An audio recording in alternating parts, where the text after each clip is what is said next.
बच्चों, पिछली कक्षा में हम लोग पाठ 3 साहसी स्वाति पाठ का आधा भाग पढ़े थे। अब आगे पढ़ते हैं कैसे स्वाति अपने साहस और समझदारी से अपने मित्र की जान बचाई। देखते हैं। स्वाति आज भी अपनी सहपाठियों से अलग अकेली घूम रही थी। वह एक फूल के पौधे के पास बैठ गई। अचानक थप की आवाज़ हुई और एक चीख गूंज उठी। स्वाति उठकर तेजी से आवाज़ की ओर दौड़ी।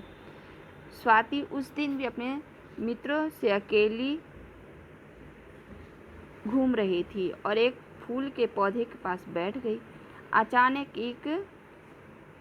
कोई चीज़ गिरने का आवाज़ थप से आई और वह आवाज़ चारों तरफ गूंजने लगी, मतलब चारों तरफ फैल गई। स्वाति उठकर तेजी से आवाज़ की ओर दौड़ी। जिधर से आवाज़ आ रहा था स्वाति उस साइड दौड़ी। झील के किनारे उसे एक लाल कपड़ा दिखाई दिया। वह उधर ही दौड़ने लगी। झील के पास पहुंचते ही उसे बचाओ बचाओ की आवाज़ सुनाई दी। जैसे ही स्वाति झील के किनारे पहुंची उसे एक लाल कपड़ा दिखाई दिया और बचाओ बचाओ की आवाज़ सुनाई दी। उसने देखा कि उसकी कक्षा की एक लड़की नीरू झील में गिर पड़ी है। झील में उस स्थान पर पानी कम और कीचड़ अधिक था। वह भाग दलदल बना हुआ था। वहां पहुंचकर स्वाति ने नीरू से कहा, नीरू घबराओ मत, मैं अभी किसी और को बुला लाती हूँ। परंतु नीरू हाथ पांव पटक रही थी। स्वाति ने एक क्षण सोचा और उसने अपने थैले से चाकू निकाला और पास की बेल काटने लगी। उसने उस कटी बेल को नीरू की ओर फेंका। स्वाति चिल्लाई, इसे दोनों हाथ से कस कर पकड़ लो नीरू।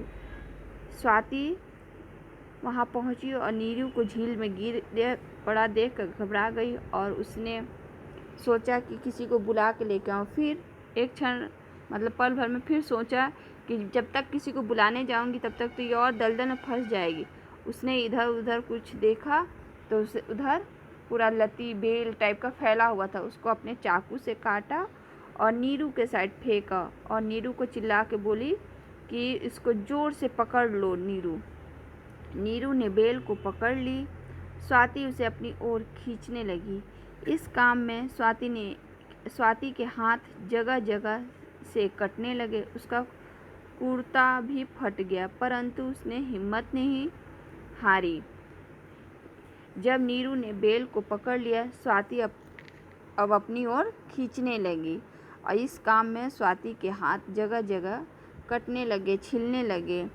उसका जो कपड़ा पहनी थी वो भी फटने लगा, परंतु उसने अपनी हिम्मत और साहस नहीं छोड़ी और वह नीरू को अपनी ओर खींचती रही और बिना हिम्मत हारे, बिना अपने साहस को छोड़े उसने नीरू को अपनी ओर खींचने लगी। बीच बीच में वह बचाओ बचाओ भी चिल्ला रही थी, मतलब जोर जोर से चिल्ला रही थी ताकि कोई और आ जाए उसकी मदद करने के लिए। वो अकेले दम पर वो खींच रही थी। उसकी बचाओ बचाओ की आवाज़ सुनकर अध्यापिका और अन्य लड़कियां भी आई। उसकी बचाओ बचाओ की आवाज़ सुनकर वहाँ की शिक्षक और अन्य सब जो भी गई थी पिकनिक पे, सब लड़कियाँ वहाँ पहुँच गई। चौकीदार भी गया। उन्होंने स्वाति के हाथों से बेल ले ली और नीरू को अपनी ओर खींचने लगी और उन्होंने क्या किया, स्वाति के हाथ से जिससे वो रस्सी जैसा जो बेल था जिसे खींच रही थी उसको अपने हाथ में ले लिया और नीरू को अपनी ओर अपने साइड खींचने लगे। नीरू घिसटती हुई सूखी जमीन पर आ गई। तब तक स्वाति पसीने से तरबतर हो चुकी थी। तब तक स्वाति पसीने से पूरा भर गई थी। वह निढाल होकर जमीन पर गिर गई। निढाल होकर जमीन पर गिर गई। वो बेचारी बेहोश टाइप के नहीं हो जाते, थक जाते हैं, होकर जमीन पर पड़ गई, थक गई थी निढाल होकर। अध्यापिका ने स्वाति के मुंह पर पानी के छींटे, बेहोश हो गई थी। इतना वो खींची, इतना जोर दम लगा कि बेचारी बेहोश होके गिर गई, पड़ी जमीन पे। अध्यापिका ने स्वाति के मुंह पर पानी के छींटे मारे, पानी के कुछ बूंद उसके मुंह पर मारे, तब वह होश में आई। सभी लड़कियां और अध्यापिका स्वाति को प्रशंसा की दृष्टि से देख रहे थे। सभी लड़कियां और शिक्षक गण सभी स्वाति को प्रशंसा, खुशी से उसकी बड़ाई करते हुए देख रहे थे, उसकी बड़ाई भी कर रहे थे। अध्यापिका ने प्रशंसा मीन्स तारीफ कर रहे थे। अध्यापिका ने स्वाति को शाबाशी दी।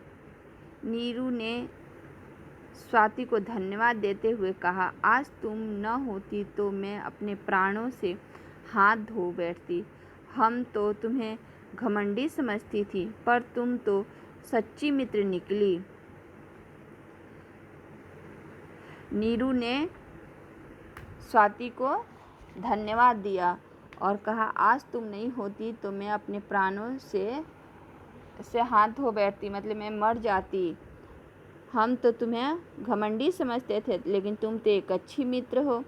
पर तुम तो सच्ची मित्र निकली।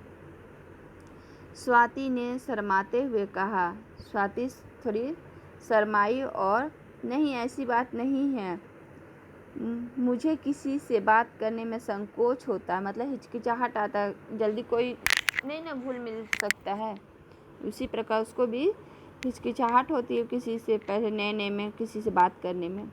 तभी एक लड़की बोल पड़ी, तब तो हम तुम्हें शर्मीली कहा करेंगी। सभी लड़कियां ठहाका मारकर हंस पड़ी, मतलब सभी लड़कियां जोर जोर से हंसने लगी।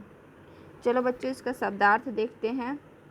प्रवेश मतलब दाखिला, परिचय जान पहचान, सहायता मदद, मित्रता दोस्ती, निश्चय पक्का इरादा, आकर्षक सुंदर, स्थल स्थान, बेल बिना तने का पौधा, निढाल बुरी तरह थक जाना, प्रशंसा बड़ाई, संकोच झिझक। बच्चों, इस पाठ को पढ़िए और इसका शब्दार्थ कॉपी में लिख कर याद करिए। धन्यवाद।